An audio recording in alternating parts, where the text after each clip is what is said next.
Look, by now you've all heard the news. Kuznetsov is dying. Probably. Maybe. See, that's the thing. We don't know. And we will never really know for quite a while. The reality is, when you have to look at news coming out of the Russian Federation, particularly in regards to its navy, you have to filter through about 53 layers of bullcrap. Do I think that Kuznetsov is finally gone? Yeah, I've thought that for probably a year or two, maybe 3 now. Like, for the 7 years it's been in refit, the odds of it actually ever sailing again are so close to zero, it's not even funny. Hell, it took over 30 years for the Russians to even get a proper dry dock facility for the thing, and that's not considering the fact that it had a crane dropped on it and about 53 other things. So, grain of salt, when you see this news, because about 50 people have commented, do you see the Kuznetsov is being scrapped? Oh my god, the Kuznetsov is being scrapped. Don't entirely believe it. It's possible. I think it's likely that it's going to be scrapped, but it's not guaranteed. Well, if you want a fun story, though, the thing is never going to sail again. That much is obvious. So even if it's not scrapped, it's dead. Like, the thing is dead. Like, it's not coming back. The corpse is gone. You could commit like CPR on it for the next 5 years, but it's dead. She's gone. The fun story is that allegedly Russia has gone to China and offered to try and buy the sister of the Kuznetsov, the former Varyag, which the Ukrainians sold to the Chinese years and years and years ago when it was a rusting piece of crap through, side companies and channels. And then the Chinese finally ran around and finished it and they used it as a training carrier, and then they copied it and rebuilt it. It's possible that they may be willing to sell it because it's kind of outlived its usage. What with China moving towards carriers like the Fujin and more modern Katabar carriers that aren't based on the Kuznetsov design. So it's conceivably possible that Russia could sign a deal for a piece of territory or a bunch of money to get a new carrier, well, newish carrier. But, yeah, don't hold your breath. It would be absolutely hilarious, though, because, the thing is so removed from the Kuznetsov, it's not even funny that they'll break it in like 6 weeks. But with that said, knowing that it's now publicly accepted that the Kuznetsov is gone, or going, a very slow, agonizing zombie death, because it's already dead, it's in zombie mode right now, I think the next part of this video is only fitting.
Funny tales aside, the Kuznetsov has been a running joke for many, many years, particularly on my channel as well, but really in the naval history space and the naval research space. The loss of this thing is a net positive for the Russian Navy. And I'm actually kind of disappointed that it is going, because at the end of the day, that's going to mean that they can put more resources into actually building effective things like small, tiny boats and not vanity projects. That being said, never put it past the Russian Navy to start a new vanity project the moment it has a bit of extra capital. It is worth watching this space, because a lot of the crew have allegedly already been sent to the front line in Ukraine, where the casualty rate from my research is not exactly, we'll just say, good for the overall crew numbers. Although we can joke and make fun and prod and laugh at this, and I sure as hell will, because it's the most embarrassing naval thing since, well, I'm struggling to think of anything worse than this. It should be noted that this does just mean more dollars to kill Ukrainians. It does just mean more dollars to do horrific things to places in Africa. And yeah, that's never a good thing. So at the end of the day, laugh at the Kuznetsov. Just be wary about what it means when it does inevitably go to the big shipyard. I'm not going to say in the sky, because it's going straight to hell. This thing belongs in hell. It's unholy what this abomination is.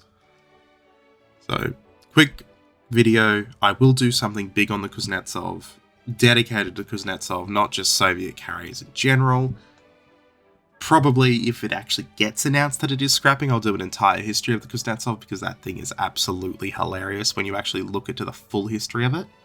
But I just want to point out that even though the news is saying that it is going to be scrapped, it's not necessarily a guarantee. Just, yeah, it's all touchy with this stuff. When you look at Russian Navy news, I know it's really funny to quite often jump to the conclusion, but you've got to really wait. And there's a reason why I took probably 2 years to make a video about Russia's future with its navy after the sinking of the Moskva. And it's because, well, you just don't know, because they chop and change so often, it's not even funny. They're worse than Red Bull in Formula 1 when it comes to drivers. Hell, they're worse than Alpine this year. It's not an easy thing to pick and choose, because they're so inconsistent. Now, one last thing, though, with the Ukrainian truck drive that we did, well, not drive, but fundraiser, the goal was to raise money for 1 4-wheel drive. We raised money for 5.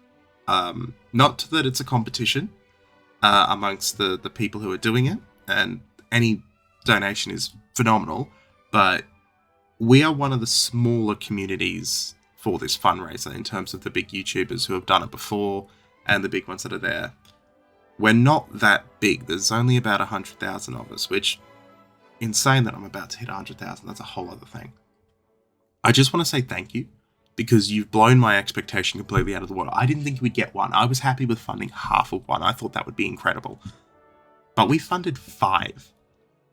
And that is insane. You guys have done so much. I can't even begin to fathom how insane that is. Like, we've outfitted 5 units worth. The amount of people that these can carry and the amount of lives that these can save, we've inadvertently saved at least a dozen lives. At least. Even if the trucks get blown up after 1 trip, they've saved a dozen lives, which is more than enough in my opinion. Or, alternatively, they can carry up to 30 soldiers into battle across the 5 of them. Of course, you can always sit in the back in one of these 4-wheel drives. You've motorized a whole platoon. And for that, I can only really say thank you. So, thank you. And thank you for being patient with me while I get my voice back to, being alive. I'm aware that my audio's been shot lately, but I'm working on it. It's been a bad month for health, so thank you all again so much. And rest in peace, our sweet prince.